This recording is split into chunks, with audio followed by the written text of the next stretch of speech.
Brother, sister, siblings beyond the binary. My name is Zach, aka Mr. DXZ, and today I am going to tell you what happened this week in wrestling in a new series that I'm going to do called This Week in Wrestling. It's a series for the busy wrestling fan that wants a one-stop shop to keep up with wrestling from WWE, AEW, and TNA. Full disclosure, all of the segments you're about to watch are from the night of, and using the Fightful article of the results to make sure I don't miss anything. But while everything will be in my own words, the articles will be listed down below. With all that said, let's get started. Also, could somebody do me a favor, get a hold of Sean Ross Sapp and ask him to get a dark mode on his website or something, because I'm freaking tired right now and this is killing me. So, Raw kicks off, lights go out, Oba's music starts playing. Oba Femi struts his way, and this is of course after the WrestleMania package, but I didn't think I'd have to say that. But anyways, Oba struts his way down, and the crowd is chanting, Oba, Oba, the whole entire time. It gets in the ring, has a mic in hand, looks in the camera, and all he says is, "Your ruler has arrived," and then leaves. Like the badass that he is. Then they cut to the Kabuki Warriors backstage, where Asuka's like, "Hey, you keep turning your back on your real family and turning to your fake family of, Rhea." She's talking to Io, of course, and going, "Hey, listen, I'm always going to be your senpai," and da da da da, and you keep trying to manipulate Kairi, yada yada yada, and basically challenging Rhea and Io to a match, of which Rhea and Io win. And then you got Penta backstage talking to Adam Pearce. And talking about, how nuts the Intercontinental Championship match was, and I don't see how you're gonna top that. Javon Evans comes in and goes, "Hey, I respect what you did out there. You did what you do. But I'm just letting you know right now, we both know that I would have won. And yeah, I'm not going anywhere." Then Ethan Page comes up, and that's when Adam Pearce announces that Ethan Page had just signed to Raw. So finally Ethan Page is on the main roster. Hell yeah. And then Ethan Page challenged Javon Evans to a match. Punk comes out and starts talking about how since October he has been dealing with a lot of loss, and including his dog Larry and other people within the wrestling, backstage people and whatnot, and he says this loss feels like nothing compared to that. Was basically the sentiment that I took from it. Cody comes out with one hell of a black eye from the punt kick from Orton. Punk was like, "Yeah, I'm happy because I got to beat the hell out of a guy that I hate. You had to, because Cody was all down and felt like a loser." And he's like, "Listen, I got to beat the hell out of a guy that I hate. It just wasn't my night." And he's like, "I just got to be in the right place for another championship opportunity to fall right from the sky." He goes, You, on the other hand, you had to beat your mentor. You had to beat a friend of yours. You, have every right to be sour, And then he's like, it's your time to be champion. It's my time to wait until another opportunity falls from the sky. Looking right at Cody's title.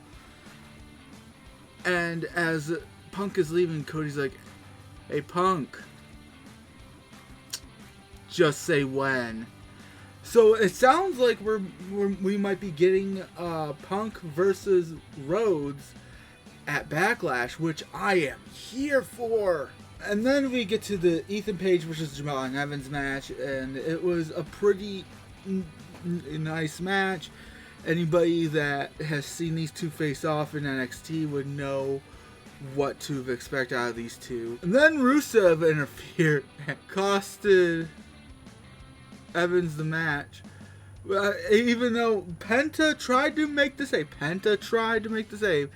ended up in the Accolade. And Page stopped him, and yeah. Okay, now this one is purely from the article.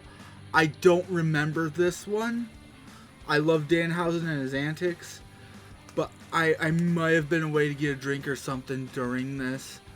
Danhausen had a new set of demands beyond the production truck, an animated series, and a serial. He did get, by the way, the best news out of that whole WrestleMania weekend, he ended up getting his blimp. After years of demanding it from every promotion he ever been in, he finally did get his blimp. Best news of WrestleMania. Alright, so the Judgment Day comes out. Liv Morgan does her victory speech, and it's the usual, I'm the greatest of all time. Thank you guys for being there and helping me. And then thank you, Stephanie Vaquer, for bringing out a side to me that I had not felt in years. Then Sol Ruca came out. And apparently she's now signed to Raw, which, love that. While Sol said she did not come out with intentions of a fight, which is what Liv obviously took it as, she's like, I'm not going to back down from one. And ended up with a match between the two, of which Liv Morgan won because Zarya interfered, because tomorrow on the second week of NXT Revenge, they are going to be in a last woman standing match. So Vision comes out, it's Logan Paul, Austin Theory, and Paul Heyman, and it starts with, Paul goes, hey, I came out with a speech prepared, but the beginning of the show threw me off so much. He goes, the production crew does not know how to do their fucking jobs correctly. In the then, now, forever, together, they still have Brock Lesnar in now. No, you don't put him in fucking now, you put him in forever, because he is forever gonna be the beast incarnate. He is forever going to be Brock Lesnar. And I can't tell you how fantastic this was to see. But it's just, Paulie is fantastic at all the things that he does with the, the expressions and whatnot. But then he brings out Braun Breaker, and Braun Breaker calls out Seth Rollins. Seth's music hits. All four of them look towards the stage. Seth comes up behind, whacks him with a chair. Whacks Braun, whacks Logan, and then Austin Theory catches him with a left, and that's, yeah. Next thing you know, he's getting the shit beaten out of him by all three members, all three wrestling members of the Vision. And then the Street Profits are back, and looking in great shape too. But yeah, they came back and saved Seth Rollins. JD McDonough had a vignette where he was talking about how people were asking him, how could I, turn my back on somebody who's been like a brother for 20 years? Well, it was easy. This, that, and the, talking about how, oh, you've changed. You're not the same way you used to be, yada, yada, yada. And then it was Finn versus JD, and Finn ended up winning. Oh, and then Dom tried to attack Finn, but got laid out. Gunther was getting interviewed by Jackie Redmond. Was like, yeah, I have my eyes on the world title. And then LA Knight came by and said the same thing. Then it cuts to a segment in the back with Rhea and Io of those two saying goodbye because Rhea's going to SmackDown as, the women's champion of SmackDown, and saying, hey, this isn't gonna be forever, hold the fort down, yada yada yada. And then as she's leaving, you hear you see freaking Liv with her legs kicked up, her title, and going, I don't remember her exact words. I think it was something like, see you around or something. Rhea said something back to her. I don't remember it exactly, but... Oh, and then you have Roman coming out of a vehicle. As he's, going into gorilla position, about to go on stage and go into the arena and whatnot, you see the Usos standing there, and he, gives them both hugs, and he's looking at them, and he's like, why don't you just, come on. And they go out with him, and he looks at them and goes, you know what? I miss this. I miss having you two, I miss you guys trusting me as your tribal chief. I miss I miss us dominating together, and he's like, this right here is what we need. This is how we dominated this business for 4 years straight. And both the brothers were like, yeah, he's got a point, basically. And I'm like, okay, sweet, Bloodline reunion. Then Jacob Fatu's music hits. And I was like, oh, let's see what Cousin Jacob has to say. Alright, I'm interested. Jacob comes out, looks at him, and goes, I'm not here to be the tribal chief, but I need everything the tribal chief has. That Rolex watch, the cars, the bigger house, the paychecks, everything. He's like, I need a bigger house for my kids. I need, my kids to go to better schools and all that. And he's like, I'll do anything for my family, even if it means taking you out. And he challenged Reigns at Backlash for the title. And Reigns basically looked at him and went, listen, I get it. He's like, I want all that stuff for you too. But I'm giving you 1 week to think this over. Because I don't think you're ready, little cousin. And then walked out of the arena. And now we move on to NXT Revenge Week 2. Now, they started off with the Miles Bourne versus Dion Lennox match. Now, it was a fairly back and forth match. But then towards the end, Dark State started to try to help Dion out. And, at one point, I believe his name is Saquon Sugars, was, whispering to the other guys, then he distracted the ref while the other two held on to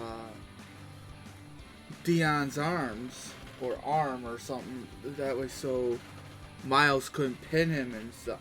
But I don't remember how, but it did end up backfiring at some point, and Miles did end up coming back with the win. And then there was a segment with the Vanity Project and Blake Monroe, and honestly, I do remember this happening, but I believe I was actually talking to my chat at that time, so I was distracted. I don't know what the hell was said, but there was a segment, and according to Fightful, it was about the match against Tatum.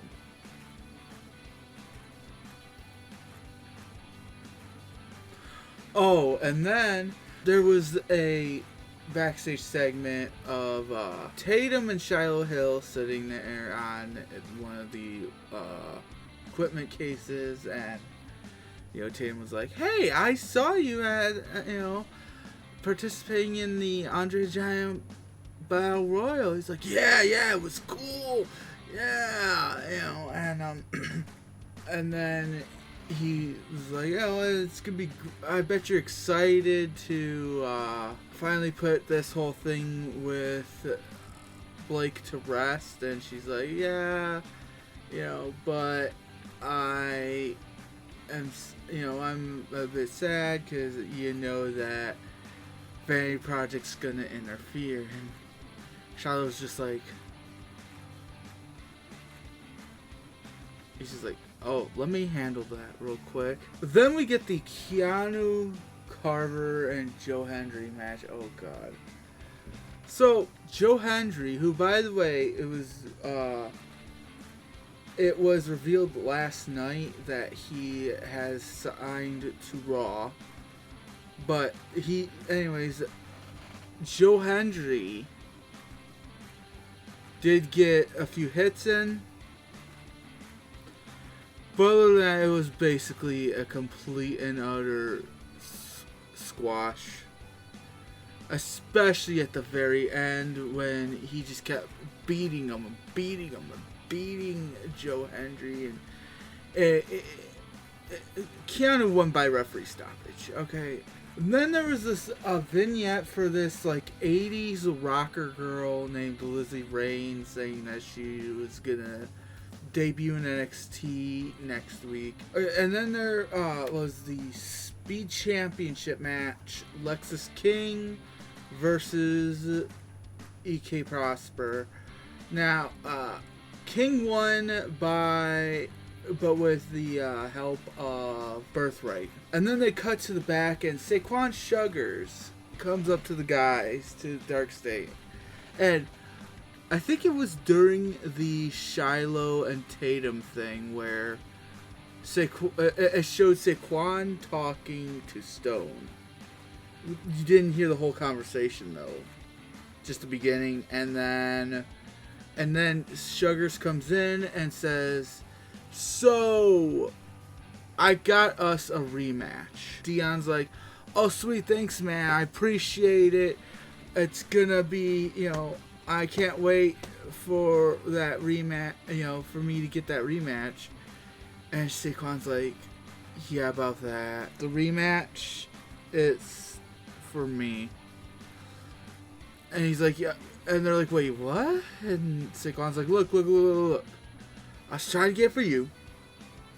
Don't get me wrong, I was trying to. But he said that you already got your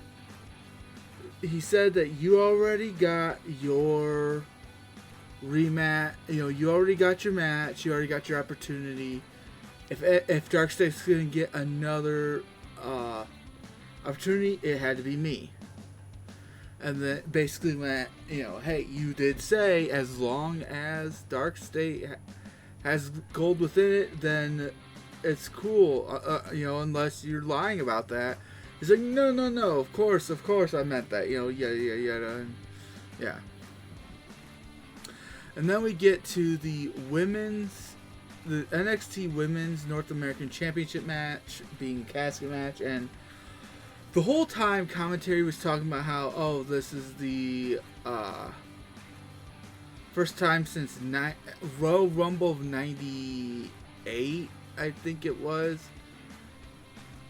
that a championship has been defended in a casket match in WWE. And by the way, this whole time there is no sign of Dark State.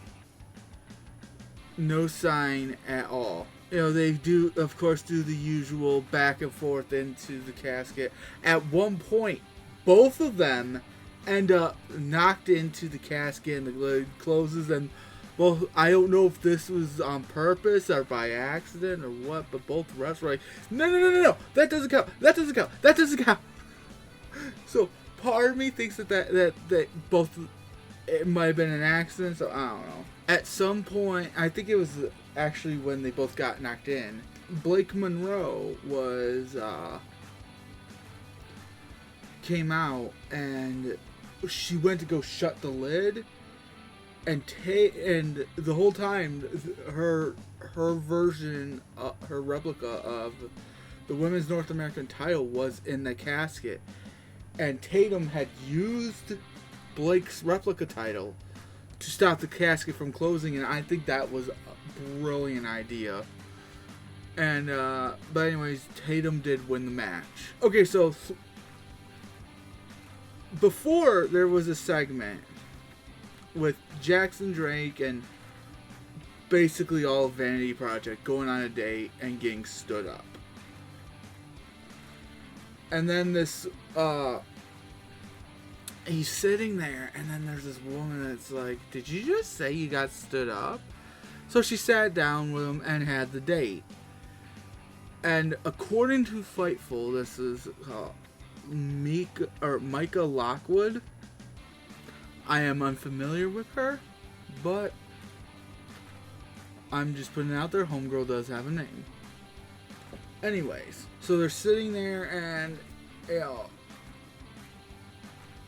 Jackson shows her the messages that, you know, he was getting from the other girl, and she's like, that's an AI bot. You didn't get stood up. You got set up. And then they got up to go leave the bar to have dinner or something. And she's like, oh, your cute friends can come too. I'm like, you know what? Good for them. Lola Vice came out and basically went, hey, I feel like I'm a real champion now that I've successfully defended my title. I proved that I belong. You know, bring it on type of deal. And then then the Culling come out, and Izzy's just like, hey, that's gonna be my title. The Culling's always 2 steps ahead, and then the Culling is surrounding her. And Nico Vance goes up and like grabs, I think it was her mixed tag title, and that distracted Lola. To which Izzy Dame gave her the big boot to the face and grabbed the title and held it up. And then there was a new vignette on Kendall Gray telling her story about being a amateur wrestler in school growing up, and, you know, wrestling with the boys, and how, you know, there was always people going, oh, girls can't wrestle or shouldn't wrestle or something, and she's like, you know, that made her want to do it more, or, you know, felt natural to her, and yada yada yada. And then you go backstage, and there's Shiloh Hill underneath, you know, on the ground underneath a tipped over bookshelf with Ricky Saints screaming at him, saying he's gonna get his revenge and all that from last week. Then we get to the last woman standing match. This was an amazing match. Tables and, you know, all that good stuff. The ending is what really was fantastic about it.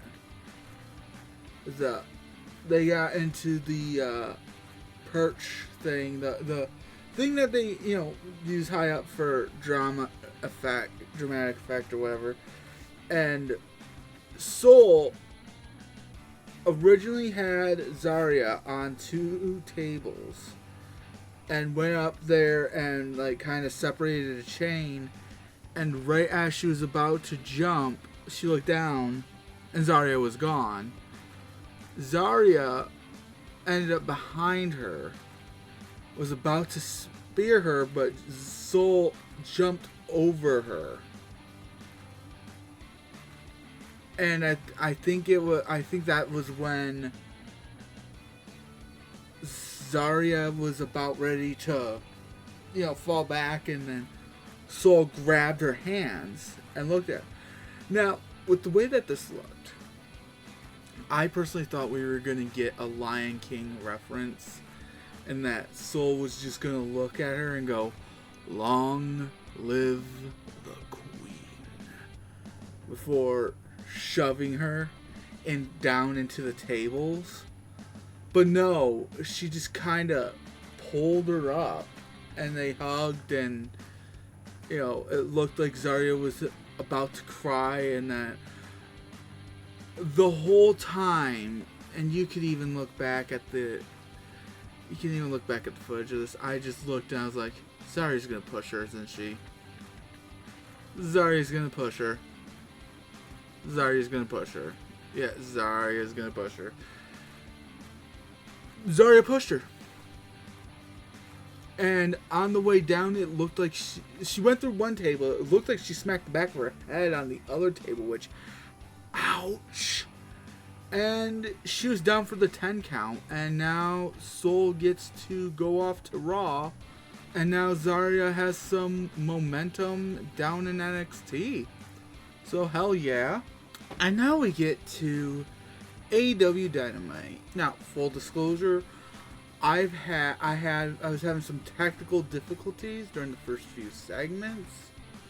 So I'm just gonna give you the basics of what I understood from the little bit I saw. So basically, the show starts with MJF coming out, kicking, screaming about Darby Allin taking his title, and I should be champion, oh, yada, yada, yada. Kevin Knight, the new TNT champion, comes out, and it basically came down to, hey, I'll put this title on the line just to whoop your ass type of thing. So next week they have a match for the TNT title. Renee interviewed The Demand and Jericho, and basically Ricochet was still being a total ass. So in the interview with The Demand and Chris Jericho, Ricochet was basically telling him, hey, you don't have a chance of finding anybody here because everybody hates you. Everybody's got something against you. And Chris basically looks at him and goes, dude, I don't have to find somebody that likes me. I just have to find somebody that hates you. Brody King and Leo Rush faced off with Leo Rush's new Gollum-like character, Gollum from Lord of the Rings. And it was an interesting match, really. Like given the new persona of Leo Rush, it was odd, and I liked it, gremlin-like appearance and all that. Brody King did win, though, and afterwards it was like, hey, I'm coming for the world title, basically. And he basically went, hey, Ciampa, if you win, cool. Darby, if you win, I'm proud of you.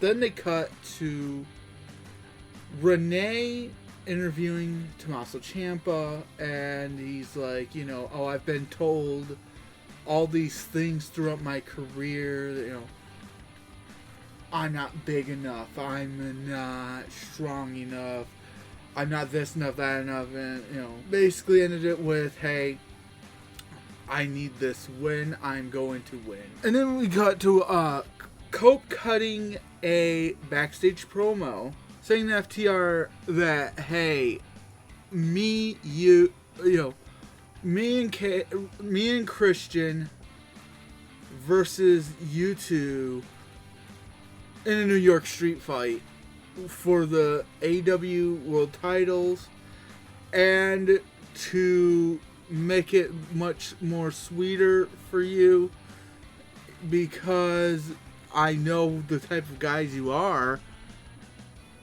If we lose, we'll retire as a tag team. Oh, and I forgot to tell you, the New York street fight is supposed to be at Double or Nothing. Then we get a match between Hikaru Shida and Mina Shirakawa.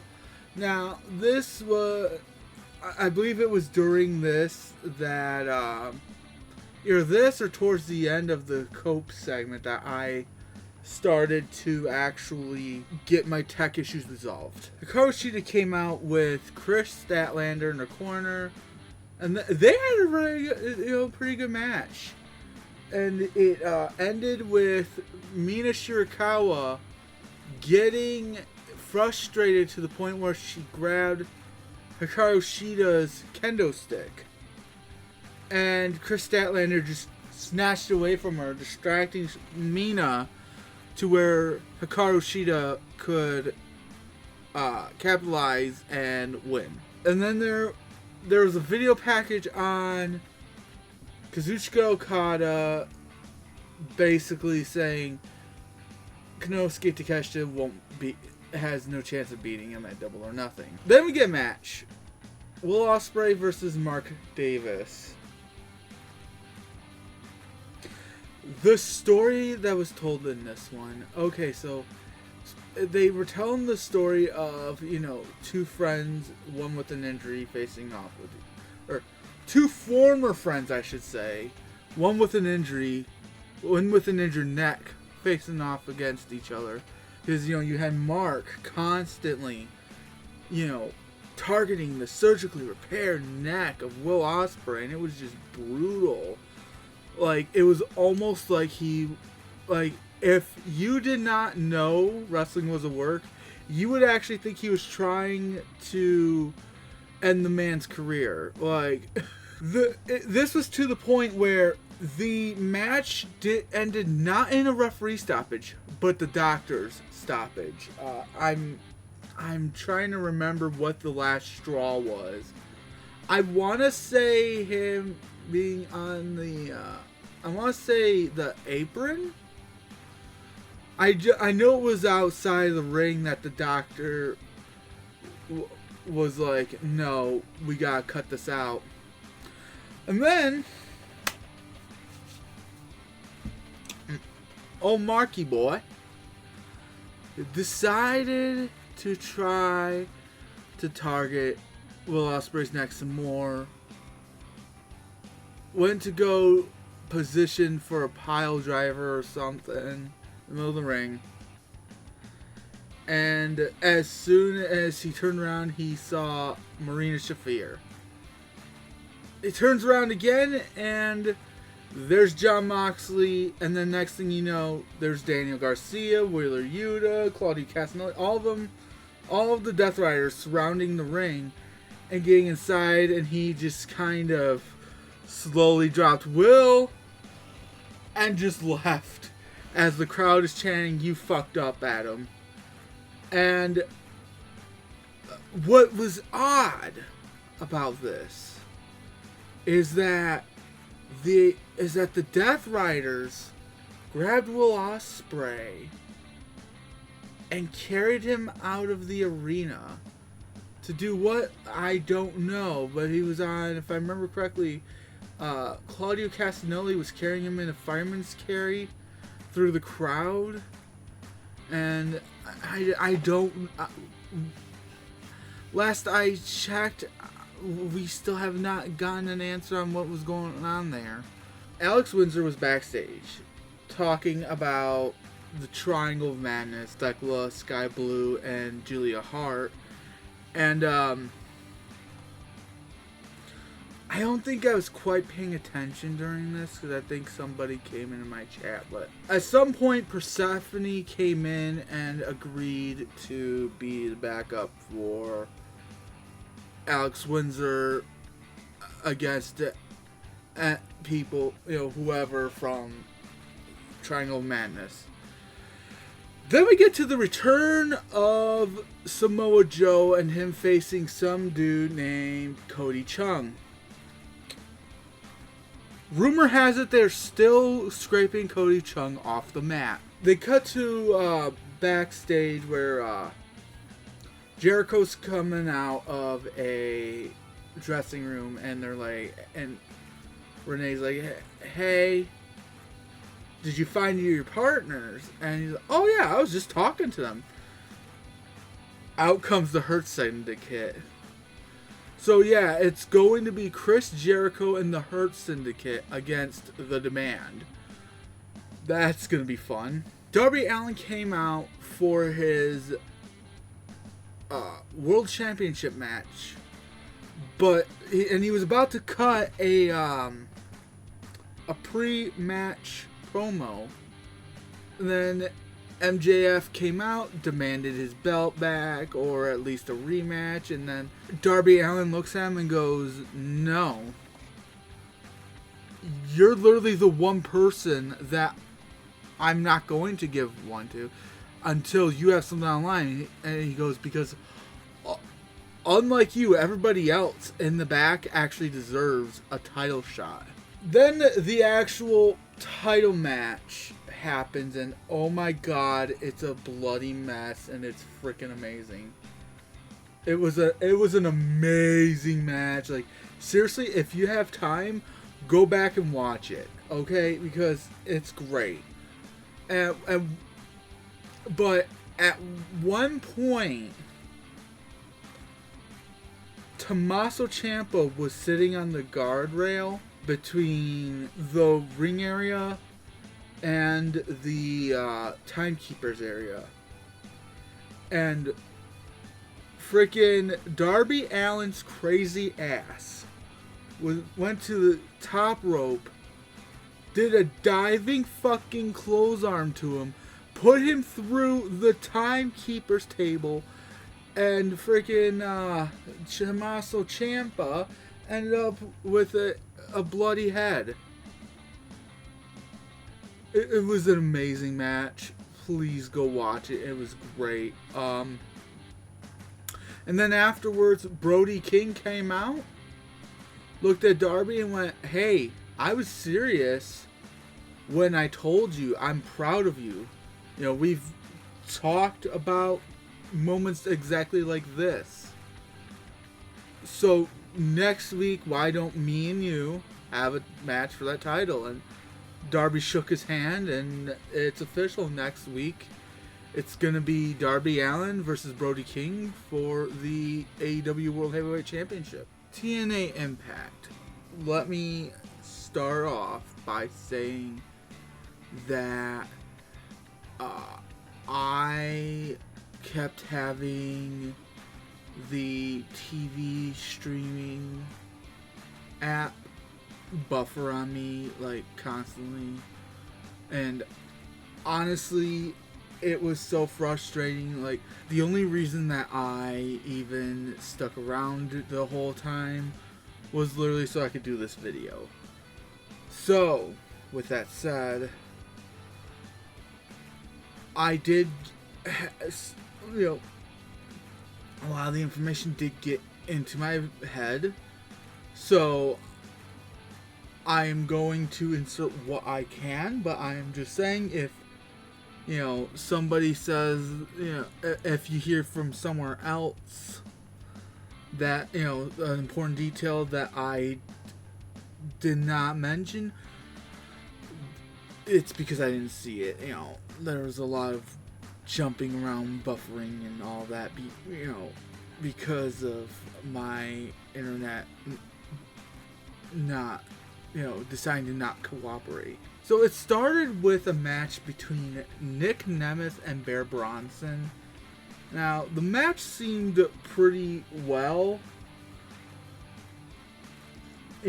from what I was able to see of it at least, you had Ryan Nemeth on commentary talking about his big brother finally, trying to pull his weight or something like that. I don't know. How it ended was Nick Nemeth being thrown, or ending up outside the ring somehow. I don't remember how. And then you had the rest of the system kind of circling Nick. And then Casey Navarro came out and distracted the system while Ryan Nemeth went off to the side, grabbed Nick, threw him back in the ring, and he was able to do a finisher on a distracted Bear Bronson, and got the pin 1, 2, 3. And then we had a backstage interview with Rich Swann.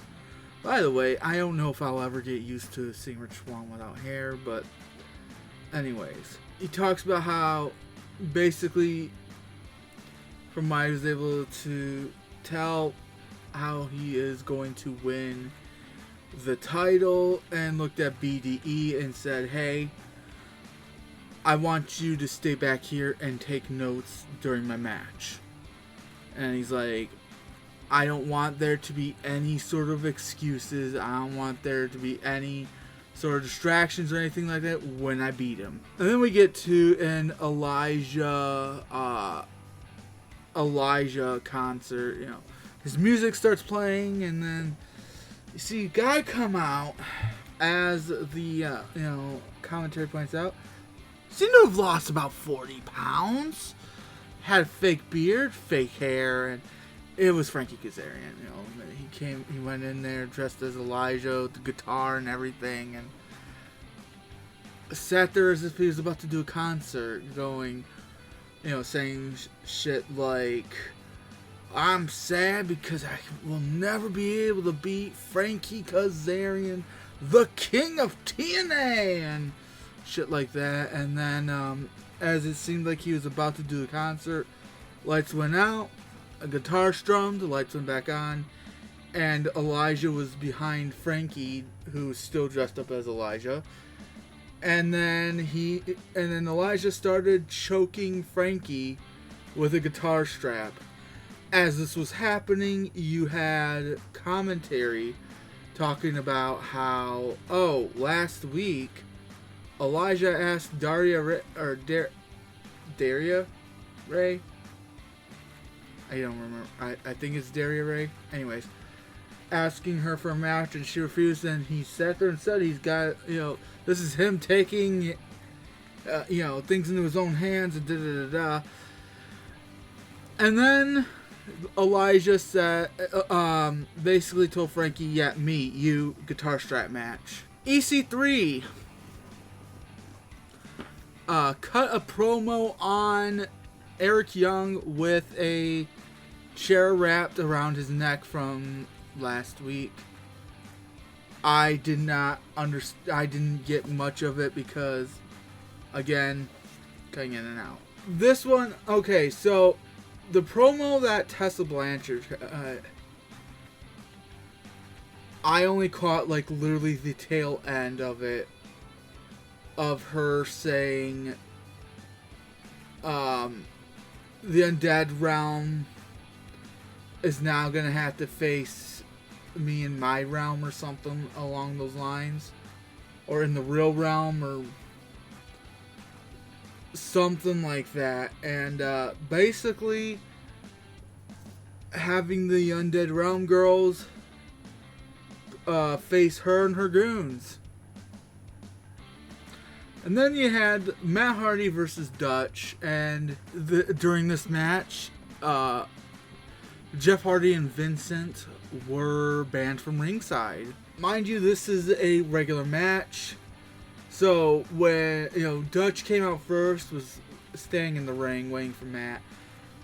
Matt came out, pulled a table out from under the ring, spray painted the word sacrifice on her with a exclamation point, and looked at the camera and said, "I'm here for a sacrifice." At one point during the match, Vincent came out from under the ring, helped Dutch win, and if I remember correctly, I think Matt did throw Dutch into the table and it didn't, and only one of the legs broke off or something. I don't know, but anyways, the next segment was Li Ying Li in the ring cutting a promo. Now, when the first came in, because I didn't catch the first little bit of what she said because of the buffering and all that, but honestly, at first I thought she was being forced to retire or something, because she was seemingly emotional and talking about how she loved wrestling, loved her family, loved her friends. I'm like, hold up, is there an injury that I don't know about and now she's being forced to retire? But no, she was actually talking about Zaya, the whole Zaya Brookside situation, and Zaya, stabbing her in the back and whatnot. And when Zaya came out and Lee asked, "Hey, why did you do it?" Basically, Zaya's like, "Yeah, no, you costed me the Knockouts title." And Lee, apologized. They they hugged, and I looked and I was like, nope. Something's gonna happen. Something's gonna happen. Zaya ended up DDTing her and then beating her down. So yeah, and then you have Elena Black defeating Katie Arquette, who is, I guess, the cousin. I thought they were saying daughter, but I just double checked it. It's cousin of David Arquette. Yes, the actor who, won the WCW World title back in the 90s. And then Mustafa Ali was having a TNA Championship Summit. And was like, oh, let's see what country gets a shot at my title next. Ended up landing on Australia and goes, oh, I understand that there's a representative from Australia here. We here from Australia choose Adam Brooks as our challenger. And then an Australian dude named Adam Brooks was like, and it was also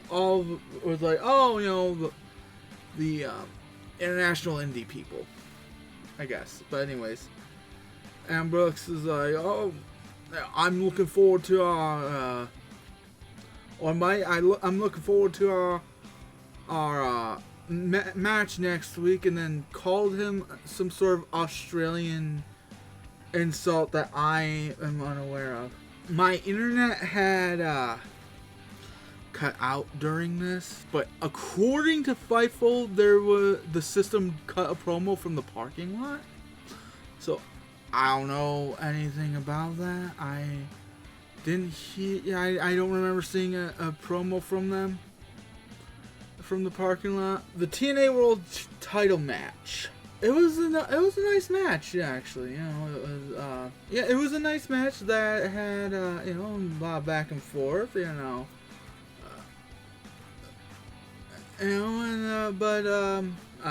Mike Santana ended up retaining his title. Alright, so full disclosure, I am recording the Friday segment on Saturday, so some things might be a little fuzzy. Anyways, show starts off, Jacob Fatu going for promo, talking about how, basically he is talking to Roman, talking to the camera to Roman, saying, hey, me and you, we're going at it. I don't care. You're saying that, you say that I'm not ready. My whole life, everybody's been saying I'm not ready. I'm ready, yada, yada, yada. And it gets interrupted by the Usos who are trying to talk him down, saying, hey, listen, don't rock the boat, basically. Saying, just join us. Roman will get all that stuff for you that you said you wanted. This and that, and then Solo Sikoa's music hits, and as Solo's going down the ramp, he's talking. He's like, "Hey, you hear these lying sons of bitches? You hear the shit that they're trying to speak? What the fuck? Listen, don't listen to them. Join my family. Me and you, we could rule the..." And then it's like, oh my god. And then Tama Tonga, once they were in the ring, Tama Tonga standing right next to Solo going, really?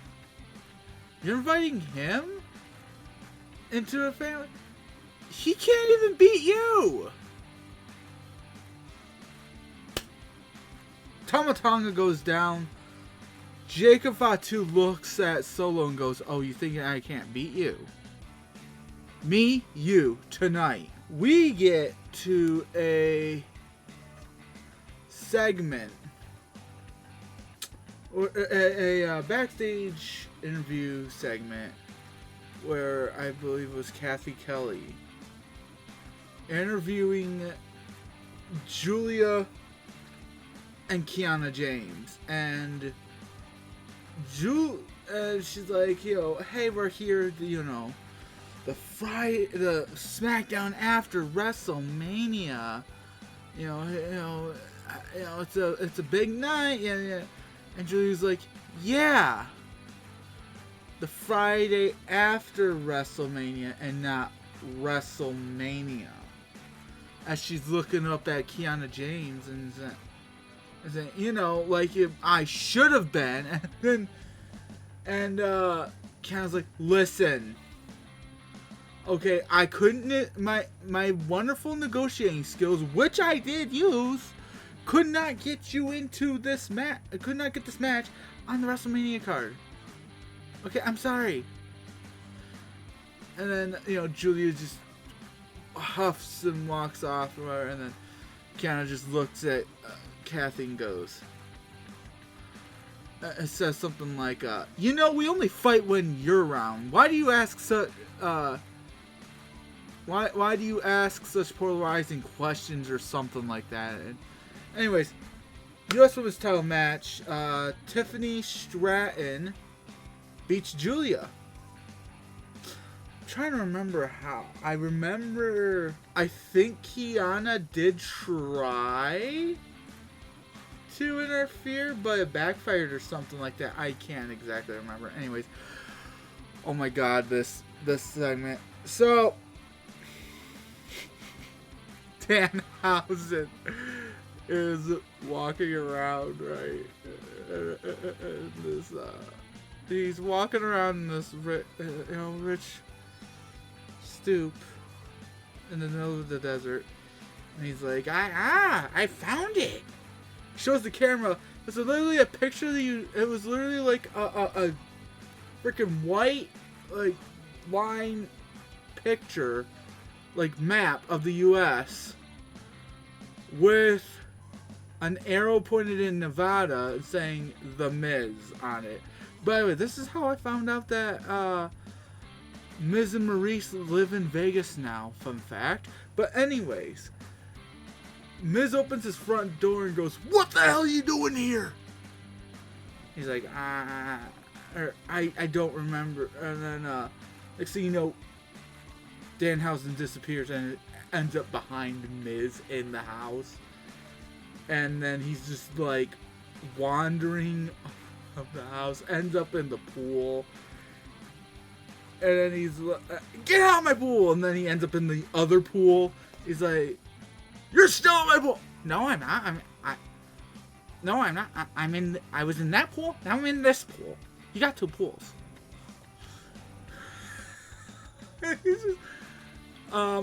This is like a 2-segment thing, and the main thing I remember is Miz accidentally throwing, I think it was cocoa powder, at Maurice. And then Danhausen riding off on one of their daughter's bicycles. It's as fantastic as it sounds. Please go watch it. Like, if there was anything from SmackDown to watch, it is that. Paige and Brie Bella appear for a promo, you know, talking about how, you know, how they arranged for Paige to come back, and Paige talking about how good it felt to be back, you know, all that. But then Charlotte Flair and Alexa Bliss come out, and I'm gonna be honest with you, I don't 100% remember how, but it does end up with them agreeing to a match. Anyways, and the said match ended in no contest. Why? Because both tag teams ended up in the middle of the match getting jumped by none other than Fatal Influence, who, for those of you who don't know, is a trio from NXT that, and it's revealed that they have been called up to SmackDown.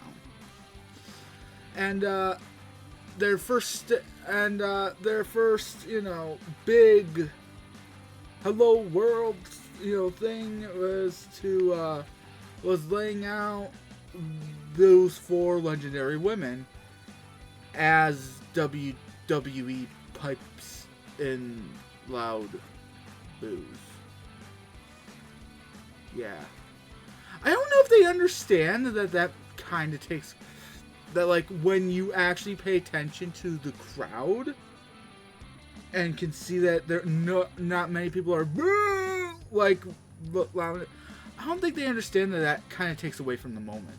You know, there was a vignette of Royce Keys. Yes, it was going around his hometown, interviewing his friends and family, them talking about how proud they were of him. It was quite lovely, actually.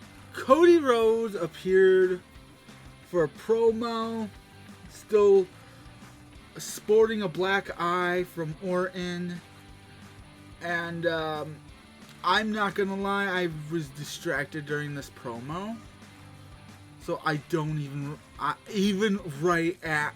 remember thinking to myself that I was gonna have to rewatch it after, and just never got around to it. But yeah, it was like basically a victory promo, pretty much, from the way that Fightful was describing it. WWE Tag Team Championship match. Damian Priest and R-Truth retained against Tama Tonga and JC Mateo. Oh, and then they got to Danhausen versus The Miz. Oh my god. These two going at it is fantastic. Neither of them are taking themselves too seriously. Like, neither of them really take themselves too seriously anyways. I mean, Miz a bit more so, if anything, but you know, he's developed the character where it's like serious but unserious at the same time. Like, if his character was really, he's unintentionally serious type of deal. I don't know, but anyways, Danhausen ended up winning. Oh, the best part was pre-match. Hold on, I have to look this up. Okay, so, tail of the tape, Danhausen versus The Miz. Height, Danhausen, 6'8", self-reported. The Miz, 6'2". Weight, Danhausen, 300 pounds, self-reported. The Miz, 200 pounds. Shoe size, Danhausen, 26, self-reported. The Miz, 13. Curse success rate, 100%. Curse status, active. And it also notes that Danhausen is listed as a personal friend of John Cena. I love Danhausen, he's fucking amazing. Then there was a vignette announcing that Blake Monroe is on her way to SmackDown. Didn't say when, it just said coming soon. Rhea Ripley came out with her title.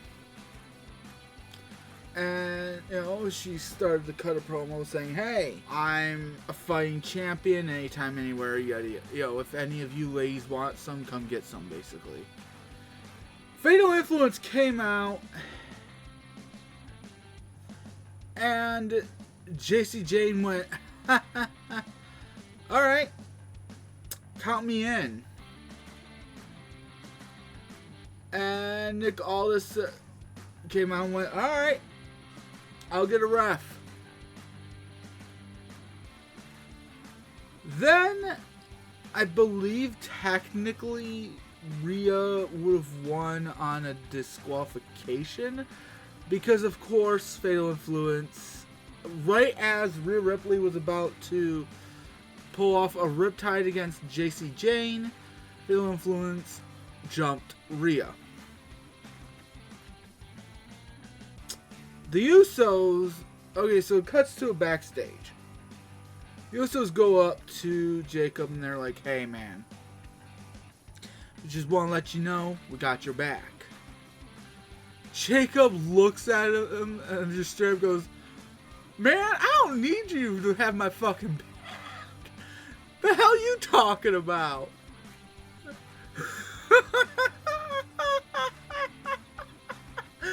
Like, yeah.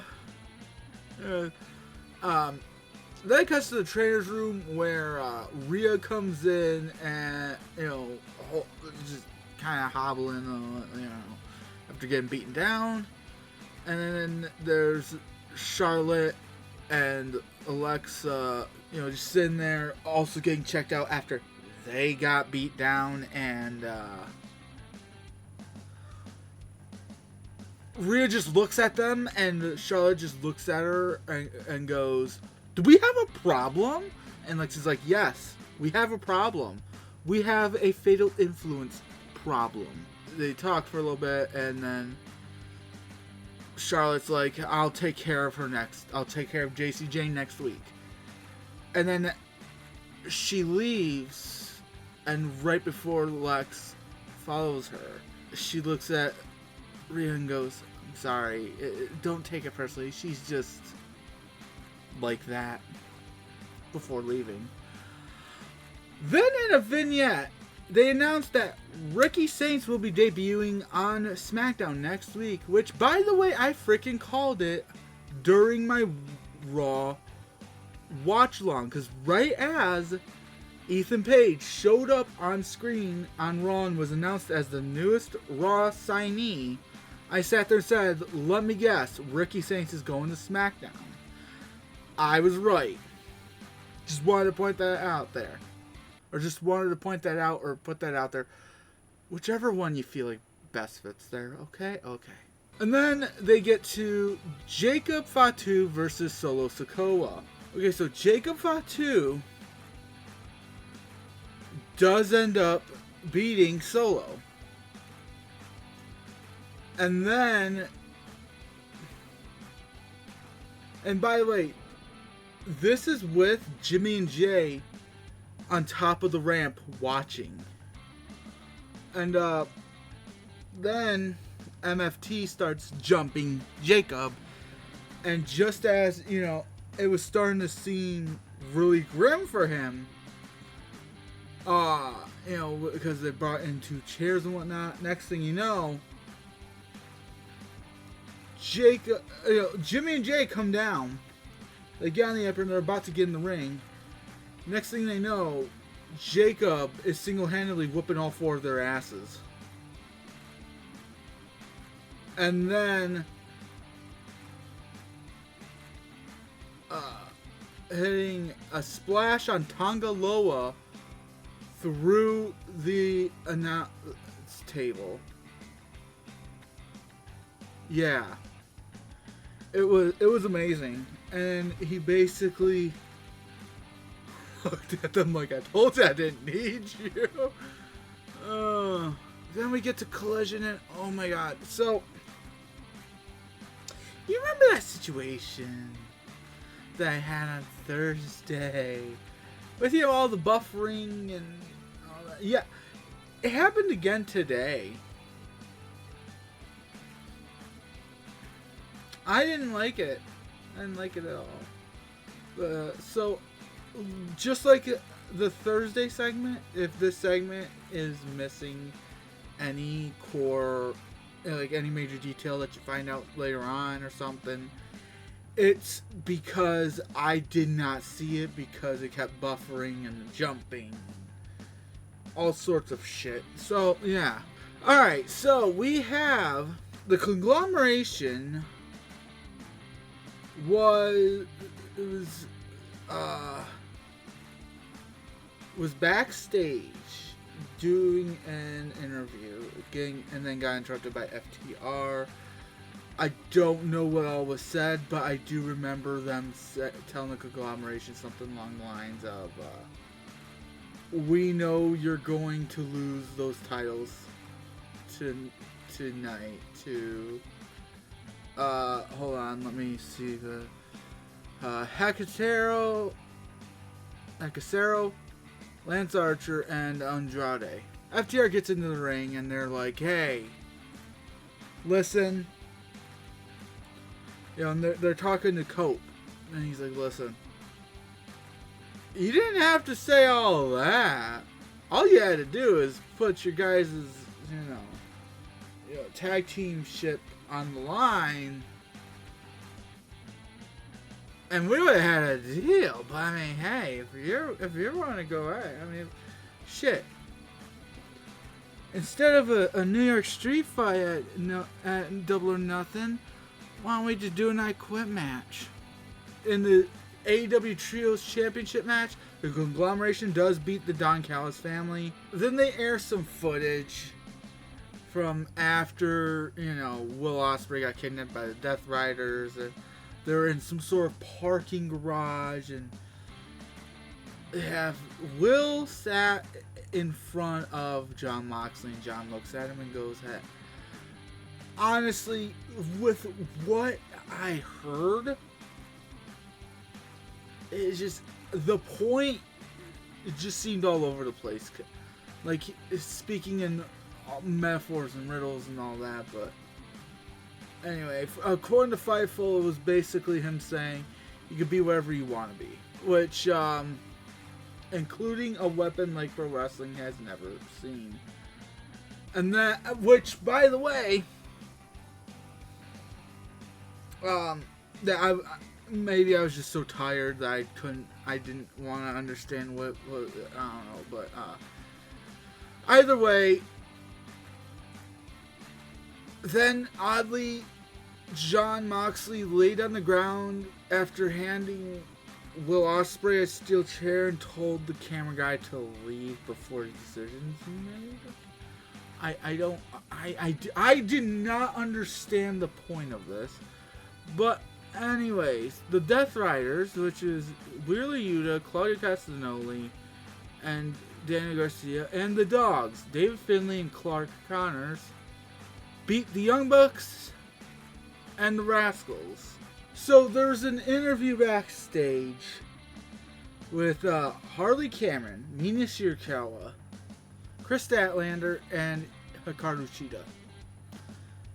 Harley standing there with a Chris Statlander shirt on and trying to say, well, you said... looked at Chris Statlander and goes, well, you said that you wouldn't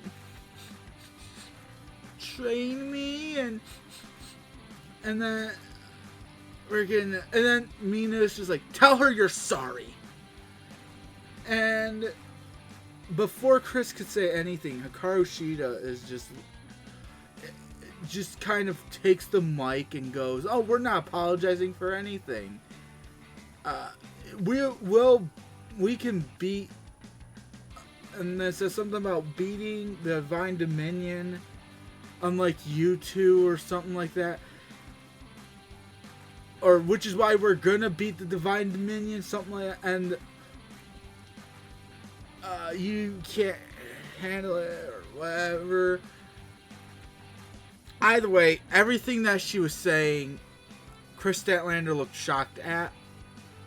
Like, as if to say, homegirl here is not speaking for me.